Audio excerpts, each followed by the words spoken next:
Good day, sir. My name is Clark Nino Biberanya, and I will be the first reporter in our topic, which is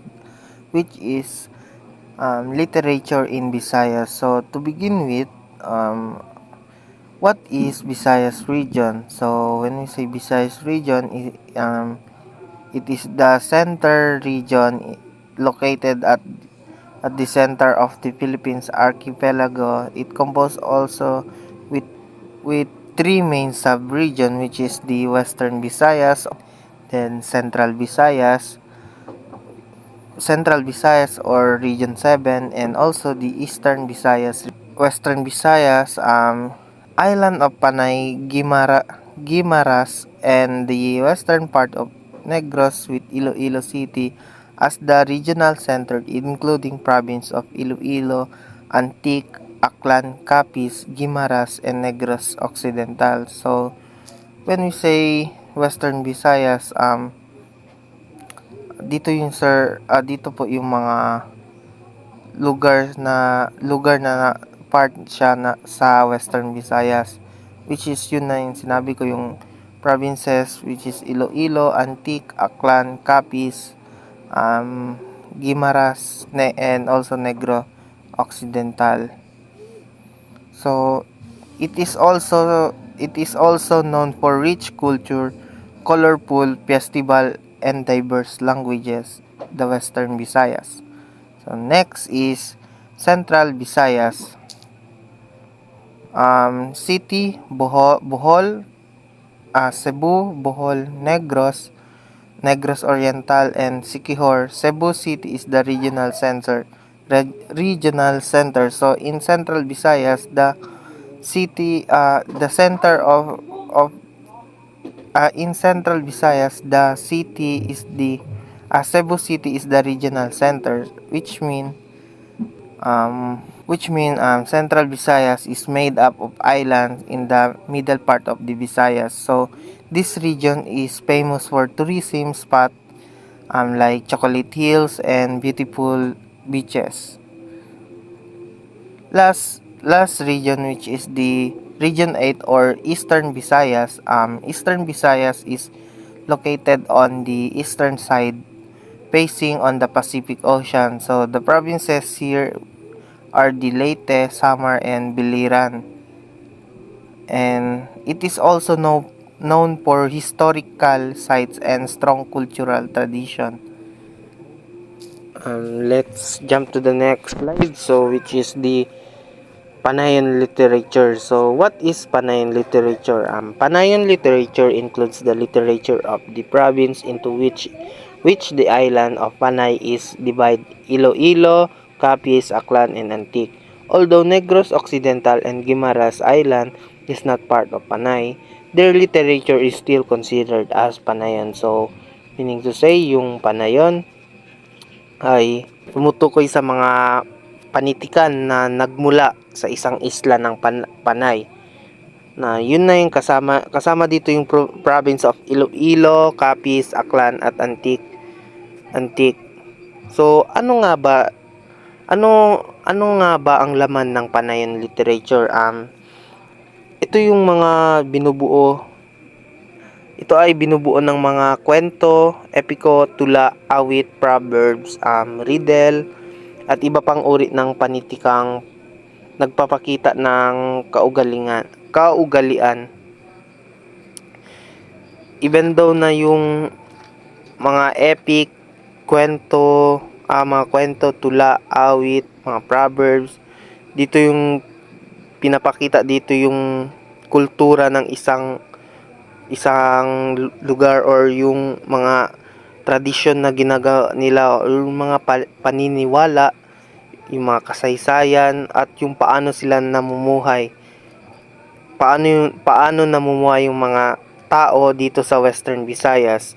So mahalaga din yung Panayon literature dahil it preserves the history and identity of the people of Panay. So yun nga yung history and identity ng mga ng mga Panay people na naninirahan sa Western Visayas. also it showcase their culture, beliefs, and values. Yes, it is sino-showcase din dito yung mga cultures, kung paano nag-start yung culture nila, yung paniniwala nila, and yung values kung paano nag-start. Then last, it help us understand how they view life, nature, and their community. So importante din yung tawag nito, yung panayon literature sa kanila, kasi dito din natin malalaman and mauunawaan yung paano yung buhay nila at saka yung nature, and also yung sa loob ng community ng Western Visayas. So next slide is the three major languages of Panay, or the major language of Panay, which is the Hiligaynon, Akyanon, Kinaraya. First, Hiligaynon. So Hiligaynon is a language spoken in Western Visayas, Philippines. It is also known as Ilonggo.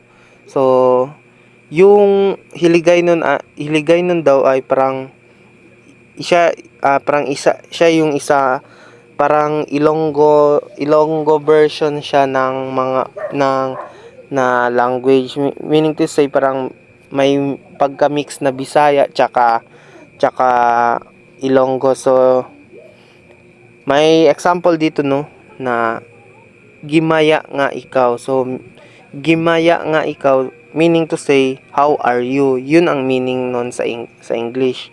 So gimaya nga ikaw, kumbaga ito yung language na Hiligaynon. So parang Ilonggo siya na pagka-Bisaya din. Ang Hiligaynon din ay parte sa kulturang Bisaya. So yun nga, sabi ko, parte siya, may pagka-Bisaya din siya, and also ginagamit sa mga Ilonggo. So Ilonggo people, katulad ko din, Ilonggo din ako. So parang kasi parang yung Hiligaynon ay parang deep word siya ng Ilonggo and Bisaya. Next is Akyanon. Akyanon refers to the people, language, or culture of Aklan. So Akyanon naman ay dito naman yung language or culture galing sa Aklan. Ay province in the Philippines. It is also known as Aklanon or Aklan Bisaya. So Bisaya pa rin daw. Bisaya.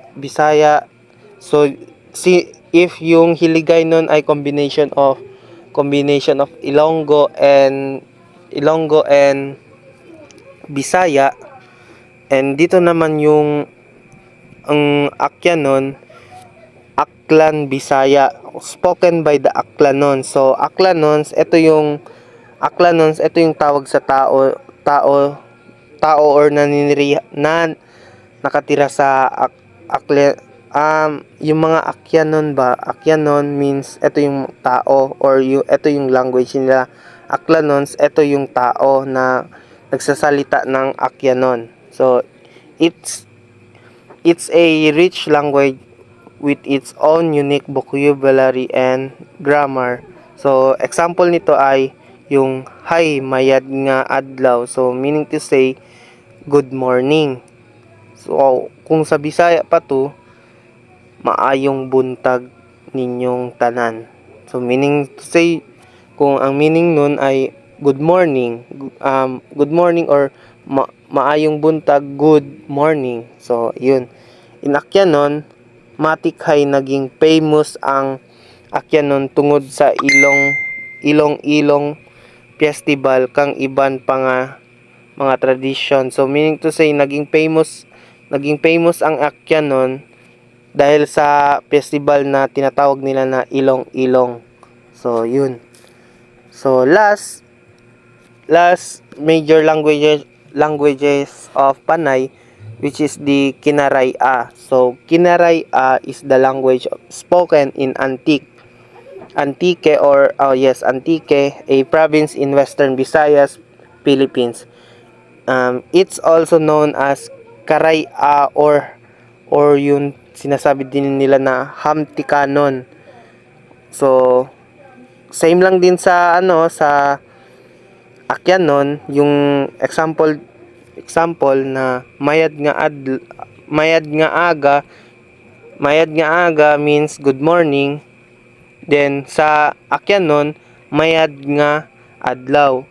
Adlaw tsaka aga, adlaw tsaka aga meaning nun morning. Parang parang same lang yung Kinaray at tsaka Akyanon, no. Magkaiba, parang deep lang ata yung Akyanon kaysa sa Kinaray.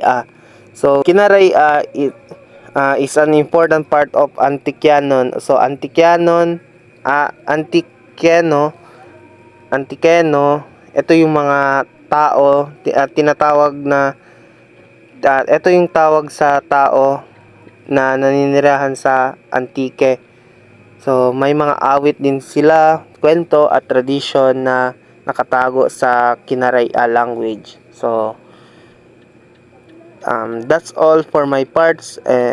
For my part, thank you for listening, sir. God bless. And now I will pass it to my co-reporter, which is si Glenn Molato, to expand furthermore understanding about literature of Visayas. Thank you. So good morning, sir. So before I start, I would like to introduce myself. I'm Glenn Francis B. Molato from BSN Mathematics 2A. So my topic is all about the Binalaybay, which is the lesson 7, the literature of Visayas. So Binalaybay is the Hiligaynon term for poem. So this is the first language of Iloilo, which is the Hiligaynon. Hiligaynon is composed traditionally the Binalaybay was written in smattered form with terminal rhyme. Ibig sabihin, the Binalaybay is meron siyang sukat at tugma. How will you express your feelings? Ano yung masasabi mo sa surroundings mo using the poem. With the advent of modernization, the Binalaybay has metamorphosed into the combination of its classic form with contemporary issues. Then the epic Hinilawod, which the Hinilawod is one of the world's longest known epics with over 53,000 lines and takes 30 hours to recite. So the Hinilawod, this is the longest known because of the lines will take 30 hours and 53,000 lines. It originated from Sulud people of Central Hanay and is the only record epic in the Visayas. It was recorded in the 1950s by anthropologist Eflanda Jocano from Iloilo.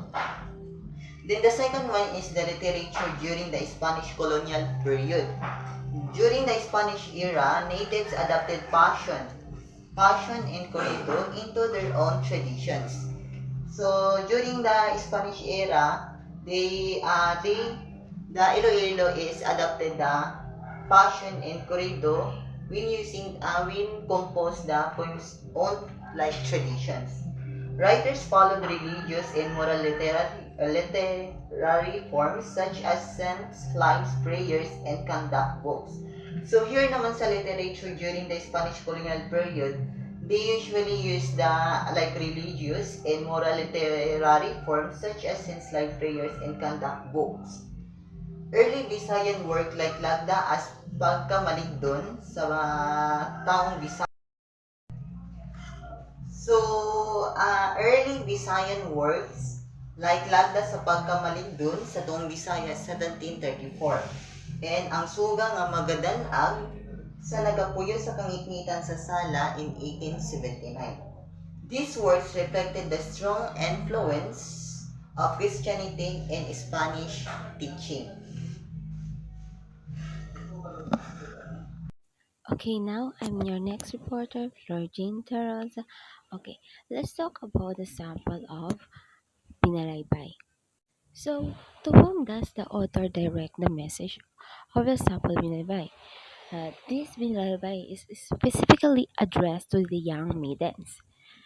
So, in this particular binalbay, what metaphor is used? So, the metaphor used to refer the man is the bamboo water carrier. This suggests a man is someone who provides and is flexible. Bamboo is known for being strong yet able to bend without breaking. Also, carrying water implies providing sustenance. And also for the woman, as a clay jar, the woman is likened to a clay jar, which are traditionally container for water. This can mean she is valued as a source of life as a source of life, and is also seen as something delicate or fragile. Clay jars are easily broken. So now let's talk about the sample of Minervay. Here is the first paragraph. In this paragraph introduces the Hinilawod.